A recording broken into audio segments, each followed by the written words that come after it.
Hello दोस्तों, मेरा नाम सूरज है और मैं मुंबई का रहने वाला हूँ। मैं ग्रेजुएशन कर रहा हूँ और मेरे पिताजी एक बहुत बड़े बिजनेसमैन हैं। शायद इसीलिए मैं लाइफ बहुत ज़्यादा एंजॉय करता हूँ। मैं हर महीने घूमता ही रहता हूँ और देश और दुनिया के अलग अलग जगहों पर जाना मुझे बहुत ज़्यादा पसंद है। हमारे पास देश के कई हिस्सों में फार्म हाउस भी मौजूद हैं। शायद पिताजी के पास ज़्यादा पैसे होने के कारण उन्होंने बहुत सारे घर खरीद रखे हैं। मैं बचपन में उनके साथ कई जगह पर जाया करता था और मेरे दिमाग में अब भी वो यादें मौजूद हैं। लेकिन एक जगह जहां पर पिताजी दोबारा नहीं गए थे वो थी ऊटी।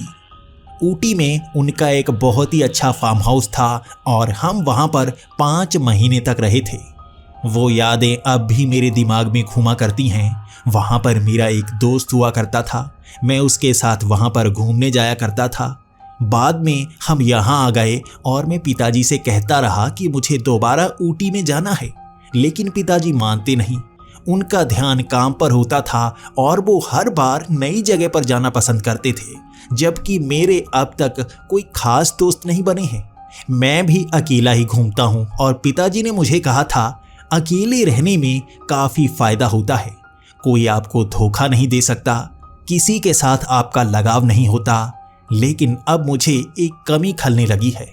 कोई अच्छा दोस्त अगर आपके साथ हो, आप उसके साथ घूम सकते हैं। इसीलिए शायद मुझे मेरे घर में ही रहना ज़्यादा पसंद है। पिताजी की आदतें मुझ में समाती जा रही हैं। जब से मैंने कॉलेज में पढ़ना शुरू किया है, मैं अब दोस्त बनाना चाहता हूँ, लेकिन मेरी आदतें ही ऐसी हैं कि मेरा कोई दोस्त नहीं बनता। शायद जिसके पास ज़्यादा पैसे होते हैं वो अलग रहना ही पसंद करता है। फिर भी मैं अकेला हर जगह घूमता रहता हूँ और पिताजी की कही बातों के अनुसार ही नई नई जगह पर घूमता रहता हूँ। इस बार मन में ख्याल आया, क्यों ना ऊटी होकर आऊँ। मैंने पिताजी से बात की कि मैं ऊटी जाना चाहता हूँ और पिताजी ने कहा बचपन में गए तो थे, कोई नई जगह घूम कर आओ। दुनिया के किसी नए हिस्से में घूमना चाहते हो तो वहाँ जाकर आओ। लेकिन मैंने पिताजी से कहा नहीं, मुझे ऊटी जाना है। मेरा एक दोस्त हुआ करता था राजन, वो वहीं पर रहता था और मैं उससे मिलना चाहता हूँ। मैं बचपन की यादों को दोबारा जीना चाहता हूँ। तो पिताजी थोड़ा सा गुस्सा हो गए। तुम फिर से उसी जगह पर जाना चाहते हो? एक बार घूमकर मन नहीं भरा था? तो मैंने पिताजी से कहा कब घूमा था? तब मैं 9 साल का था और आप उस यादों को दोबारा आंखों के सामने नहीं ला सकते जब तक वो जिंदगी दोबारा ना जी ले। मैं वहां जाना चाहता हूं पिताजी। मैं देखना चाहता हूं अपनी नज़र से। बचपन में शायद वहां पर मैं काफ़ी कुछ देख आया, लेकिन अब दोबारा से वो ज़िंदगी जीना चाहता हूं। मेरे लिए वो जगह नई है, भले ही आपके लिए वो पुरानी हो चुकी हो। पिताजी को मनाना बहुत मुश्किल था, लेकिन मैं अड़ियल हूँ। मैं मना ही लेता हूँ और वो मान गए। गाड़ी लेकर मैं शनिवार की रात को ही निकला था। अंधेरे में गाड़ी चलाना मुझे बहुत ज़्यादा पसंद है, इसीलिए मैं ऊटी के लिए निकल पड़ा था। ये सफ़र बहुत ज़्यादा लंबा होने वाला था और रास्ते में जो भी होटल आते मैं वहाँ पर रुकने का पूरा प्लान बना चुका था। लगभग 21 घंटे का सफ़र करना पड़ता सिर्फ गाड़ी में, और यहाँ पर 1.5 दिन तो आराम से लगने वाला था वहाँ पहुँचने में। इसी तरह मैं वहाँ आखिरकार पहुँच ही गया, लेकिन थकान के मारे मेरा बुरा हाल हो चुका था। पिताजी ने फ़ोन करके पहले ही फार्म हाउस को बिल्कुल साफ़ सुथरा बनवा दिया था। इस फार्म हाउस का इस्तेमाल यहाँ पर गेस्ट के लिए किया जाता था। ये काफ़ी बड़ा फार्म हाउस बन चुका था और पिताजी इसे एक बड़े होटल की तरह इस्तेमाल करते थे। यहाँ पर रहने के लिए अमीर लोग आते थे। कुछ तो पिताजी के दोस्त होते थे और कुछ देश विदेश के बड़े बड़े बिजनेसमैन होते थे। मैं जब वहाँ पर पहुँचा तो मेरे लिए सबसे अच्छे वाला घर चुना गया।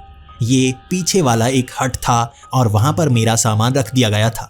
इस हट के पीछे से काफ़ी बड़े बड़े पहाड़ नज़र आ रहे थे, जो मुझे हमेशा से पसंद है। पिताजी ने उस कमरे में हर वो सामान रखा था जो मुझे पसंद था।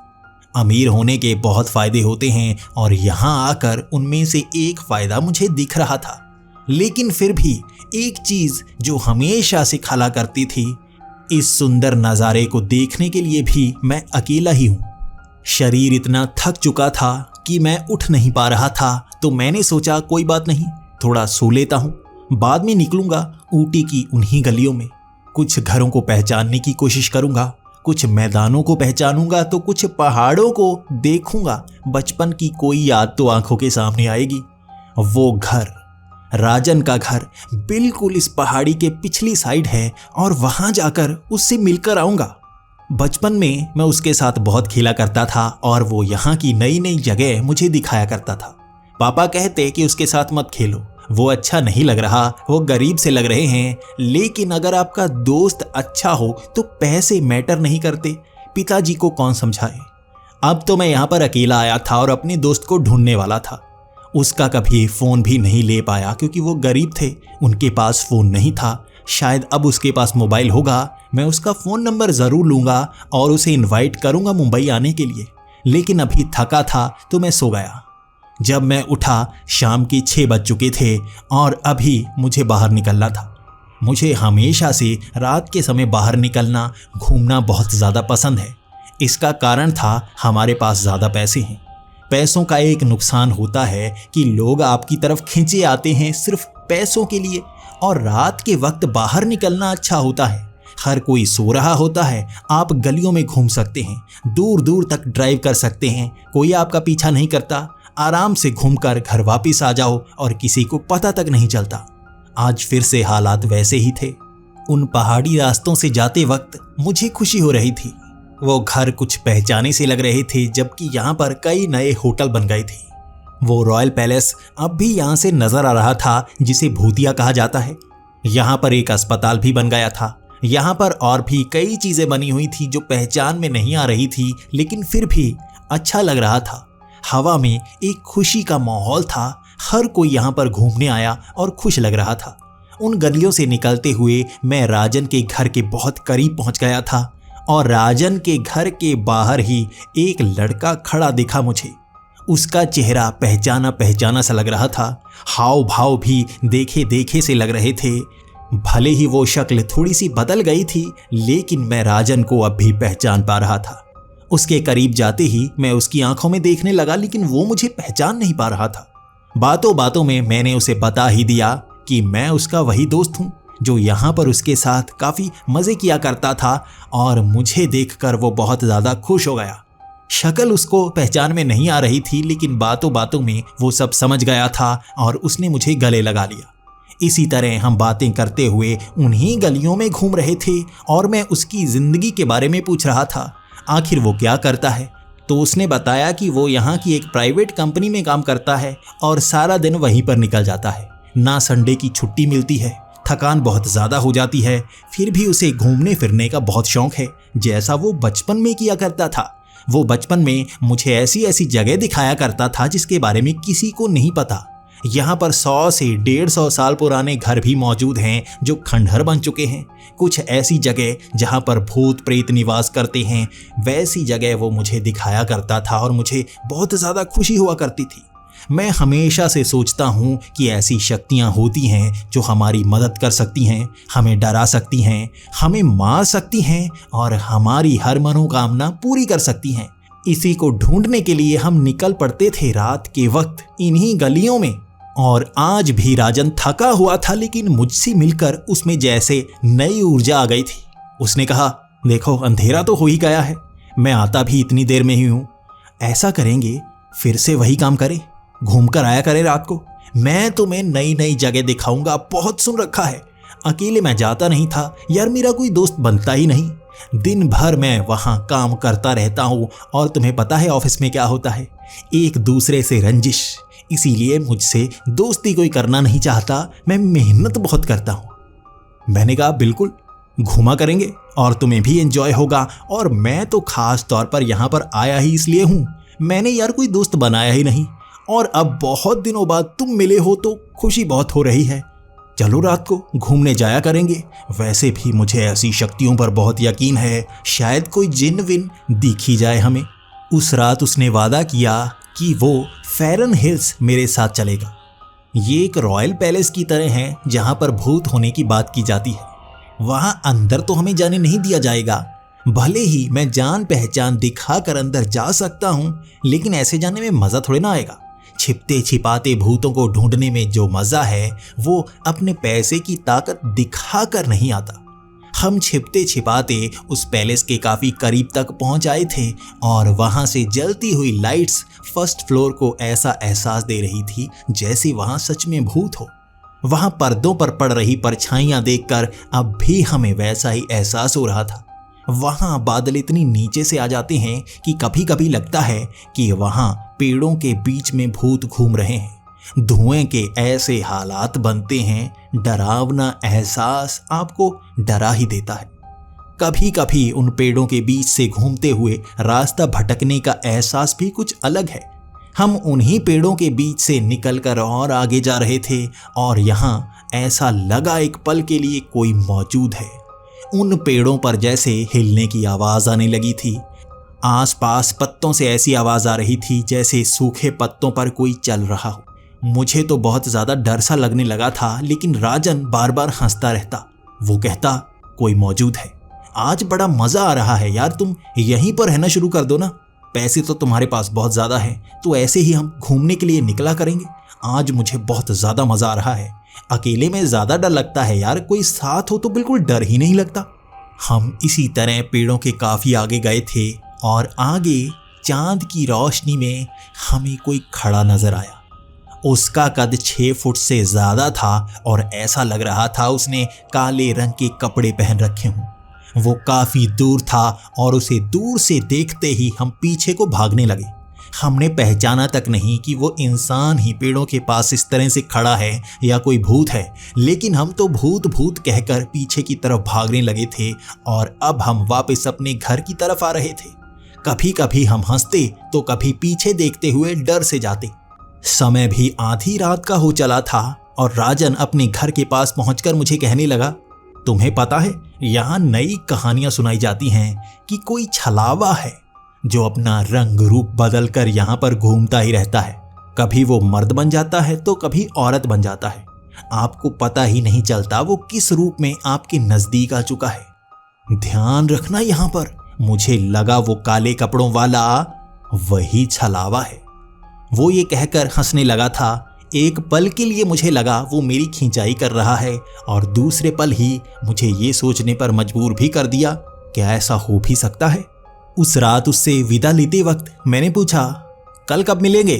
तो उसने कहा 7 बजे छुट्टी होती है, उसके बाद थोड़ा सा फ्रेश होकर मैं यहीं घर के बाहर आऊँगा, यहाँ से फिर चलेंगे। कल एक नई जगह दिखाऊंगा जो मुझे बहुत ज़्यादा पसंद है और यकीन करो तुम्हें भी बहुत ज़्यादा पसंद आएगी। ये बातें हुई हम में और मैं घर की तरफ आ गया। मैं उस फार्म हाउस के अंदर आता हुआ ये सोच रहा था, क्या हमारे फार्म हाउस में भी भूत हो सकते हैं? क्या वो छलावा यहीं पर तो नहीं रहता? मन में कई सवाल आ रहे थे, लेकिन अपने उस घर में पहुंचकर मुझे नींद बहुत ज़्यादा आ गई थी। भले ही दिन भर मैं सोया था, लेकिन अब भी सोने का मन कर रहा था। अगली सुबह उठकर मेरे पास करने के लिए कोई काम था ही नहीं। मैं कभी फार्म हाउस के गार्डन में घूमता तो कभी पूल में नहाने के लिए चला जाता। वहां पर बहुत सारे गेस्ट आए हुए थे। किसी से भी बात करने का मन ही नहीं था। हर कोई बिजनेस की बात करता, कोई पैसे की। मुझे ये सब पसंद नहीं था। मैं एडवेंचरस बातें करना ज्यादा पसंद करता हूँ। इसके बाद मैं फार्म हाउस के बाहर निकलकर घरों को निहारने लगा, पहाड़ों की तरफ जाने लगा, लेकिन अकेले में वो मजा नहीं आता जो दोस्त के साथ आता है। शाम के 7 बजे का समय बहुत देर बाद आया। मैं बोर ही हो चुका था। पूरा दिन घूमते घूमते अच्छी कोई चीज देखने को मिली ही नहीं। मेरा दोस्त 7 बजे वहां मेरा इंतजार कर रहा था और मैं भागकर उसके पास पहुंचा। आज उसने कहा, नई चीज दिखाऊंगा, बिल्कुल फ्रेश है। यहाँ पर एक नई इमारत बनी है और लोगों का कहना है कि वहीं पर भूत प्रेत नजर आते हैं। आज वहीं पर चलते हैं। पुराने भूतों को तो बहुत देखा है, कुछ नए भूतों को देख लेते हैं।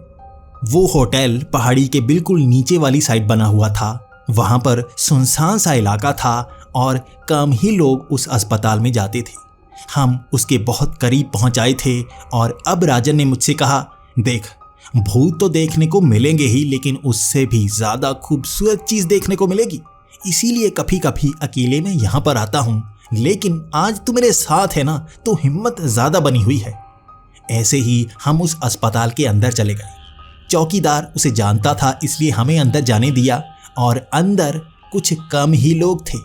पेशेंट सो चुके थे और वहाँ पर कुछ नर्स ही थी जो इधर उधर भागे जा रही थी। तभी सामने से एक नर्स नजर आई।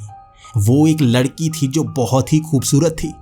जैसे ही उस पर नजर पड़ी, राजन ने भी बोल दिया, ये देख, कभी देखी है इतनी खूबसूरत लड़की?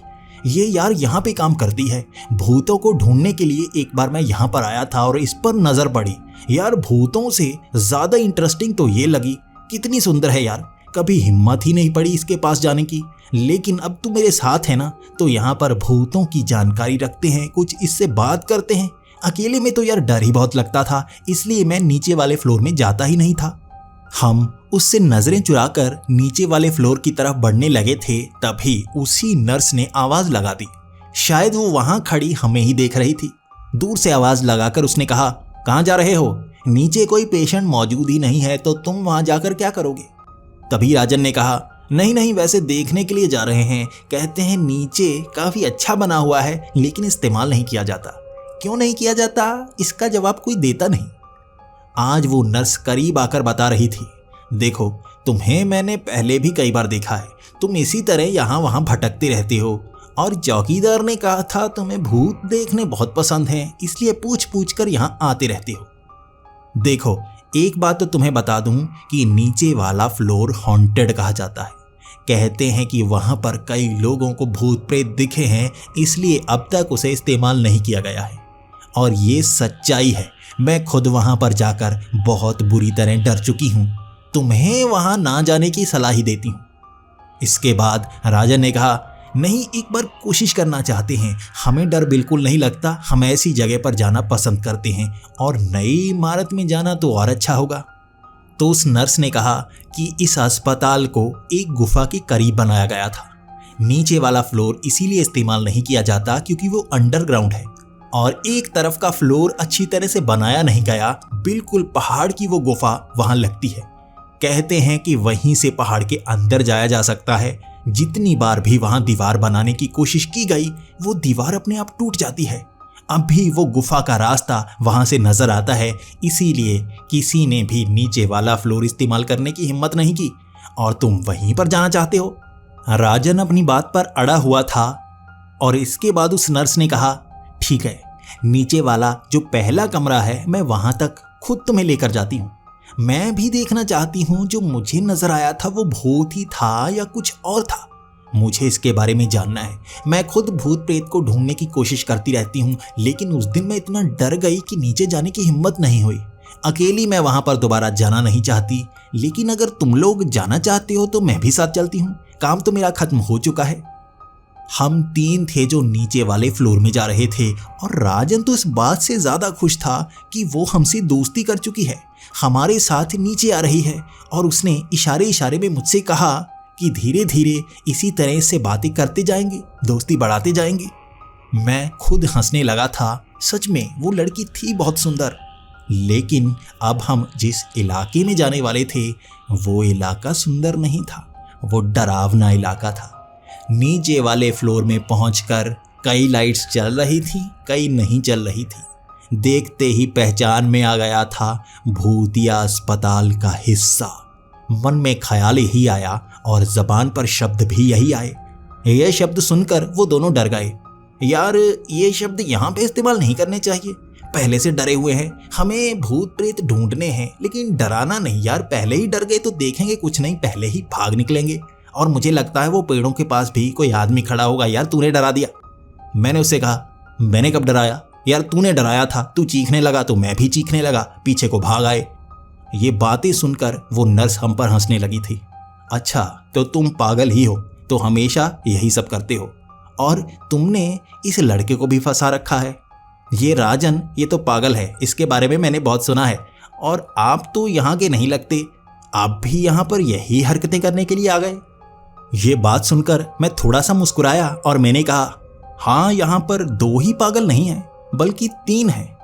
आप भी पागलों का हिस्सा ही बन गई हो जो हमारे साथ यहाँ पर आ गई हो। ये बात सुनकर हम तीनों हंसने लगे थे और माहौल थोड़ा कम डरावना हो गया था। हमारे चेहरे पर एक मुस्कान थी, लेकिन हम पहले कमरे की तरफ जा रहे थे। वहां पहले कमरे के पास पहुंचकर ही वो नर्स इतना ज्यादा डर चुकी थी जैसे उसने भूत देख लिया हो।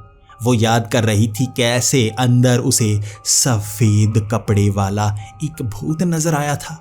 जो बिल्कुल सामने खड़ा था। जैसे ही उसने लाइट जलाई थी वो भूत वहीं खड़ा दिखा और वो इसी तरह भागकर ऊपर आ गई।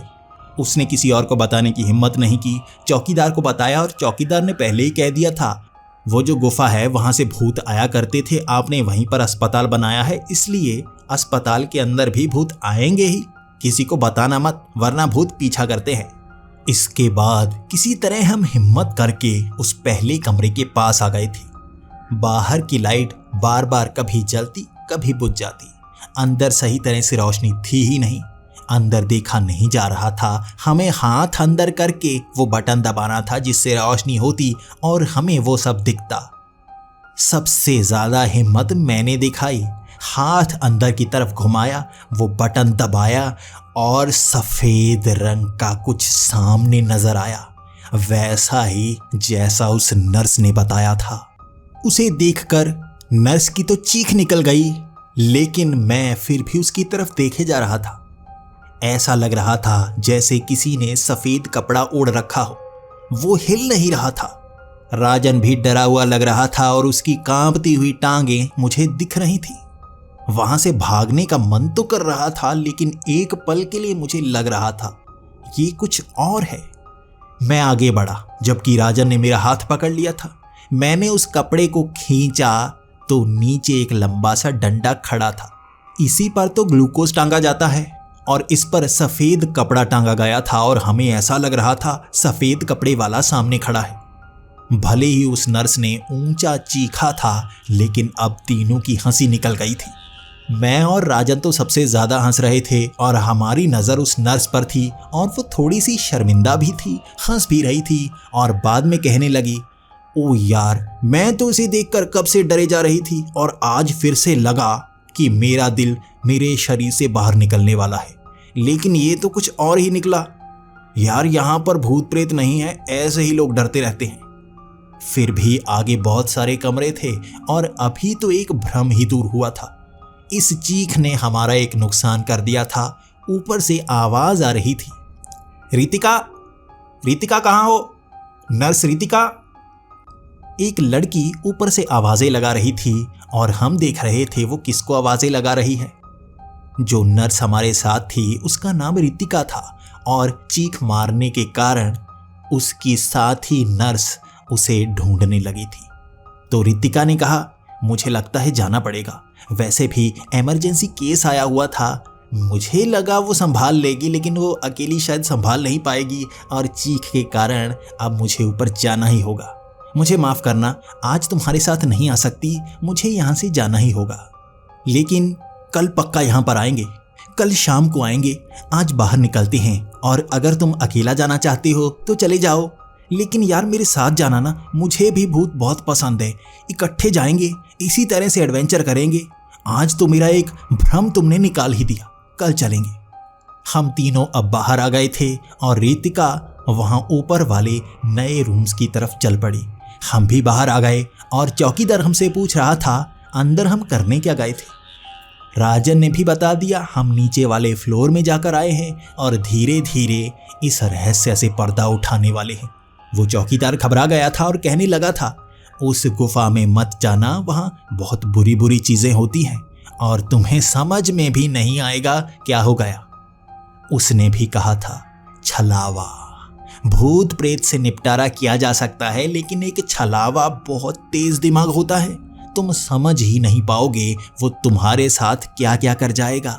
लेकिन याद रखना, उस पर भरोसा ना करना ही सबसे बड़ा उपाय होता है।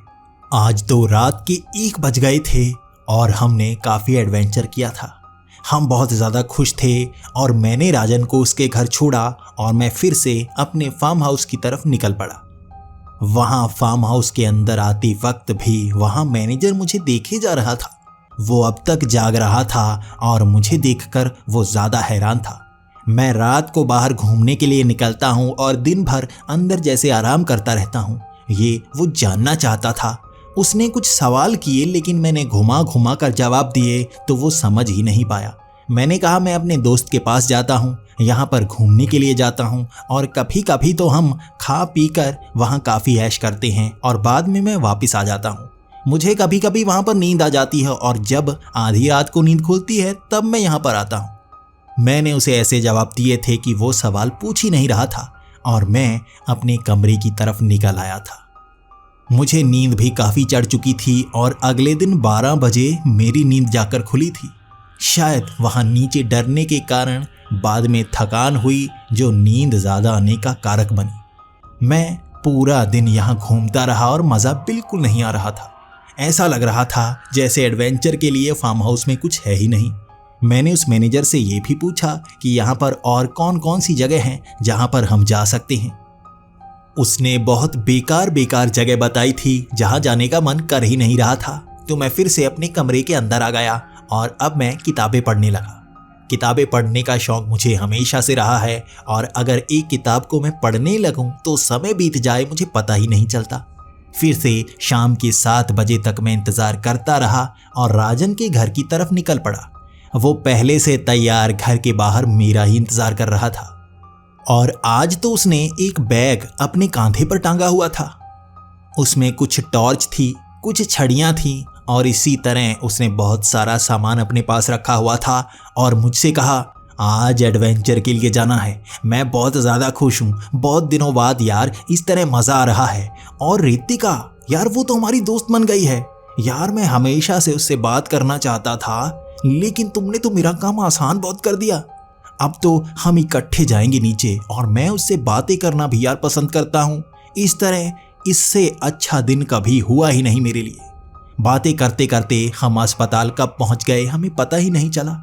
इस तरह बैग कांधे पर टांगे देख चौकीदार ने कुछ सवाल किए लेकिन हमने घुमा फिरा कर उसे ऐसे जवाब दिए कि वो सवाल पूछ ही नहीं पाया। हम अब अंदर जा चुके थे और रितिका पहले से तैयार थी। रितिका भी नीचे जाकर भूतों को जैसे ढूंढना चाहती थी। ये उसके लिए भी एक एडवेंचर ही था। उन सीढ़ियों से नीचे उतरकर हम बेसमेंट में पहुंच गए थे। कभी भी इस हॉल को हम पहचान नहीं पाए कि ये कितना लंबा है। वहाँ लाइट कभी जलती कभी बंद हो जाती।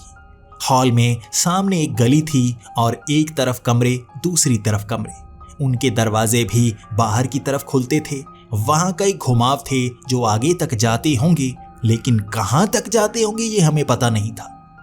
राजन ने हम दोनों के हाथ में भी टॉर्च पकड़ा दी, खुद भी टॉर्च पकड़ी और लाइट मारकर हम आगे की तरफ देखने लगे। आज हमें दूर के वो कमरे भी दिख रहे थे। हर एक कमरे में जाते वक्त मन घबराता, ऐसा लगता आज कुछ नया देखने को मिलेगा, लेकिन फिर भी वहां कुछ निकलता नहीं। वो लाइट कभी कभी ऐसा एहसास देती जैसे वहां कोई मौजूद हो। कुछ परछाइयां दिख रही थी लेकिन हमें पता था ये परछाइयां शायद 3 टॉर्च होने के कारण हमारी ही बन रही होंगी। कभी कभी भ्रम होते और एक चीख सी आई थी वहां हॉल के पीछे से। वो मध्यम थी, ऐसा लगा कोई मशीन चली होगी, लेकिन रितिका ने कहा नहीं, ये किसी लड़की की चीख लगती है। यकीनन कोई चुड़ैल आगी होगी। किसी को नहीं पता यहाँ पर कैसे भूत हैं। मैंने सुना है कोई जिंदा नहीं बचता, हम जिंदा बचेंगे ना।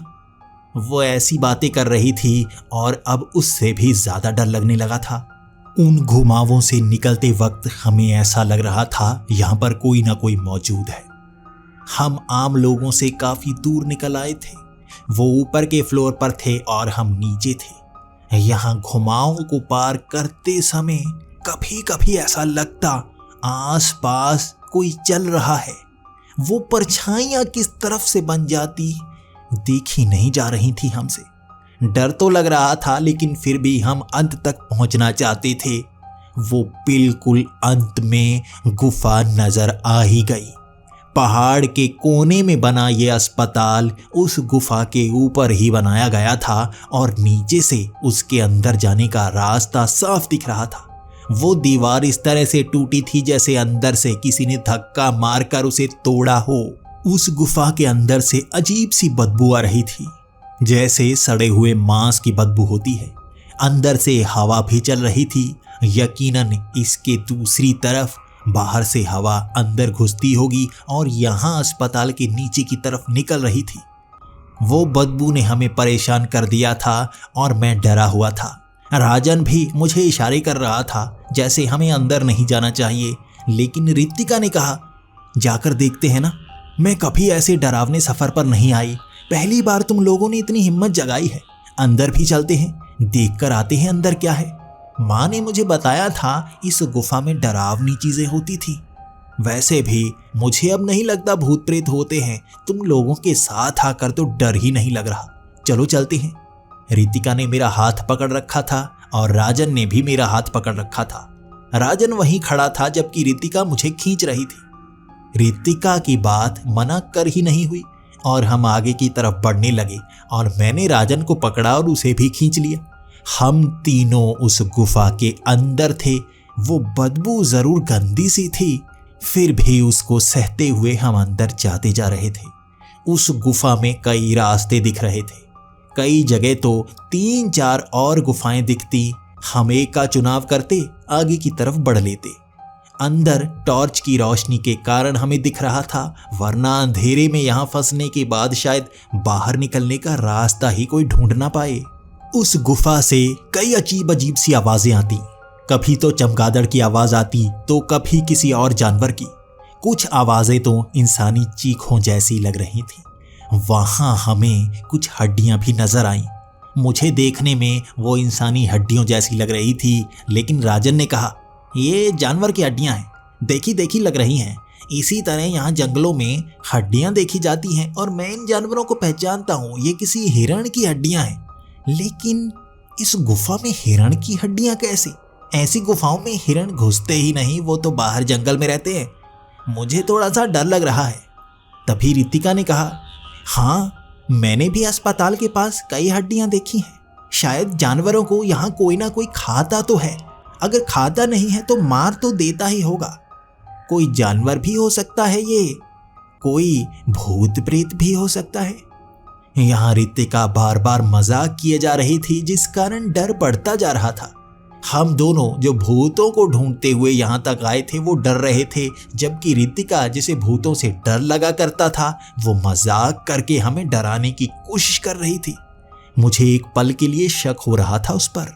उसके बाद उस गुफा में कई घुमाव आए, कई रास्ते आए जिनमें हमें चुनाव करना पड़ा और हम एक ऐसी जगह पर आ गए थे जहाँ पर भुरभुरी सी मिट्टी थी, थोड़ी सी ढलान थी जहाँ मेरा पैर फिसला और मेरी पीठ पर एक पत्थर टकराया। दर्द काफी हो रहा था, थोड़ा सा खून निकला था, लेकिन अब मैं डर गया था। भूत से डर नहीं लग रहा था। ऐसे इलाके में चट्टानों से टकराकर या फिसल कर ही हमें चोट लग सकती है और बाहर निकलने में समय भी बहुत ज़्यादा लगेगा। हमें पीछे मुड़ना चाहिए, ऐसी गुफाओं का सफ़र नहीं करना चाहिए, कहीं हम फंस गए तो बाहर निकल नहीं पाएंगे। हम अब पीछे की तरफ मुड़ गए थे और रितिका भी मान गई थी। वो कहने लगी थी, मुझे लगता है ऐसे रास्तों से बाहर निकलने का सही तरीका मुझे पता है, तुम्हें मेरे पीछे आना होगा। हम अब उसके पीछे चलने लगे थे, लेकिन अब मुझे और राजन दोनों को शक होने लगा था। उसकी बातें ही काफ़ी अजीब सी हो रही थी। हम उन गुफाओं से बाहर निकलने की कोशिश तो कर रहे थे, लेकिन ऐसा लग रहा था कि हम भटक गए हैं, सही रास्ता नहीं मिल रहा था। वो हर गुफा एक जैसी ही लग रही थी। भटकते भटकते कभी हम बिल्कुल डेड एंड तक पहुंच जाते, फिर वापस मुड़ते और किसी और रास्ते पर निकलते। एक एक करके हम जैसे हर गुफा में घुस रहे थे, लेकिन बाहर नहीं निकल पा रहे थे। हम उसी अस्पताल में पहुंचना चाहते थे।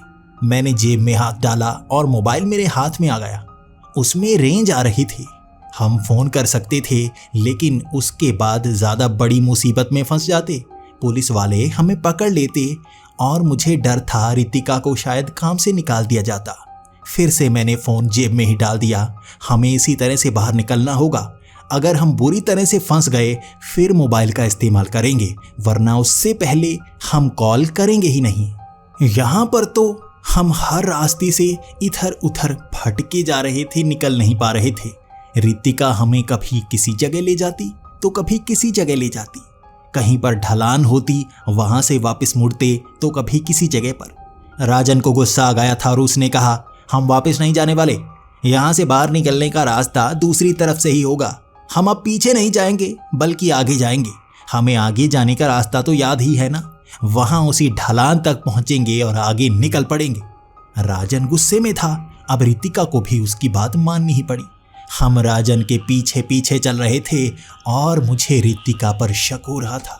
बार बार उसकी नजरें कभी इधर जाती कभी उधर जाती। वो डर ही नहीं रही थी, उसे तो बल्कि उल्टा मजा आ रहा था। जबकि मैं और राजन, हमारी सांस चढ़ी हुई थी। हम तो जैसे भटके हुए, डरे हुए थे। और तभी उस ढलान के आगे भी हमें रास्ता नहीं मिला। हम और अंदर तक जाए जा रहे थे, नीचे उतरे जा रहे थे। कोई तो गुफा का और रास्ता होगा, हम किसी जंगल में निकल ही पड़ेंगे। कहीं कभी तो आएगा ना वो रास्ता। तभी मेरा फोन रिंग हुआ। मैंने जेब से फोन निकाला तो ये मेरे पापा का फोन था। मैंने उनसे कहा, 1 मिनट, मुझे पापा से बात करनी होगी। अभी पापा ने फोन किया है तो ज्यादा जरूरी बात होगी। मैं एक तरफ आया, पापा का फोन उठाया और बात करने लगा। पापा काफी गुस्से में थे। कहाँ रहते हो रात को? मुझे मैनेजर ने बताया कि तुम रात को निकलते हो और आधी रात को वापस आते हो। सच बताओ, लड़की का चक्कर है या कहीं और जाते हो? मैं पहले तो उन्हें बताने से बचता रहा, लेकिन उन्होंने सवाल ही इतने तीखे दागे थे कि जवाब देना ही पड़ा। मैं अपने दोस्त के साथ घूमता हूँ। मेरे दोस्त ने कहा है यहाँ रात को घूमने में बहुत मज़ा आता है। वैसे भी मेरा कोई दोस्त है तो है नहीं, यहाँ पर एक है तो उसी के साथ घूमता हूँ। तो पापा थोड़ा गुस्सा हो गए। देखो बेटे, दोस्त कम ही बनाने चाहिए, और ये कौन सा नया दोस्त बना लिया है तूने?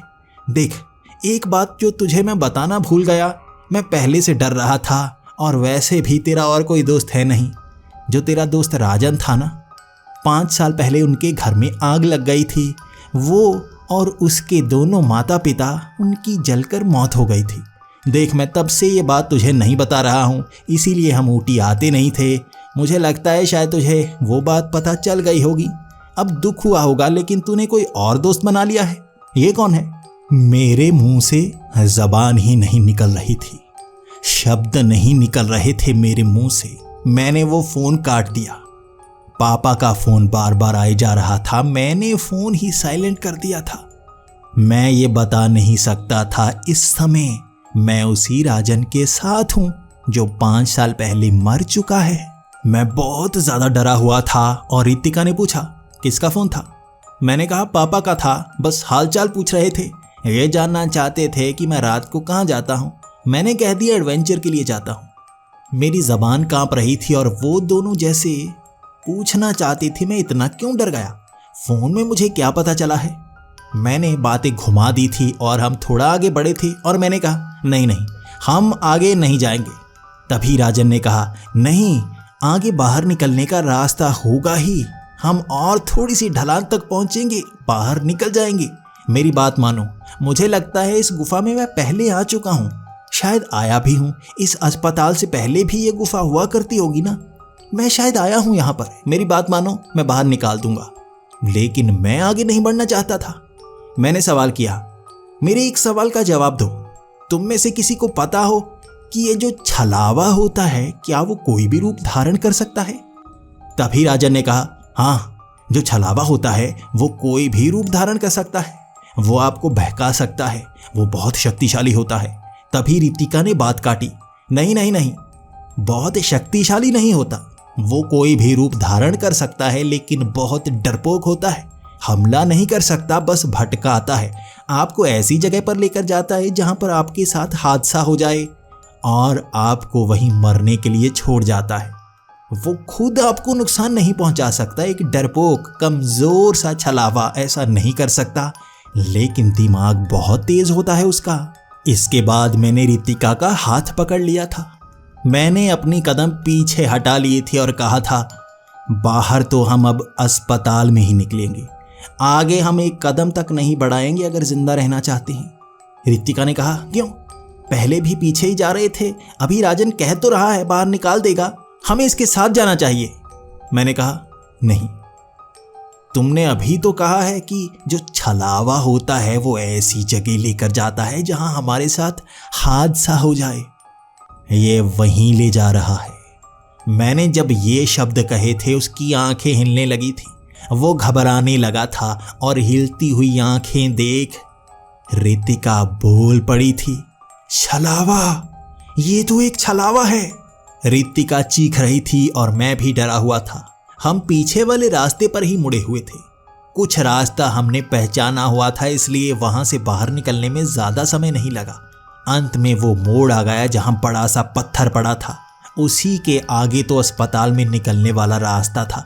वहां पीछे हमारे काफी करीब तक भागता हुआ राजन दिख रहा था, लेकिन हम जैसे ही रुकते राजन भी वहीं रुक जाता। मैं जानता था एक डरपोक छलावा हमला नहीं कर सकता और उसका झूठ तो पकड़ा जा चुका है। अब वो कर कुछ नहीं सकता, बस पीछे खड़ा इस तरह से मुस्कुरा रहा होता जैसे उसकी चाल लगभग कामयाब हो ही गई थी।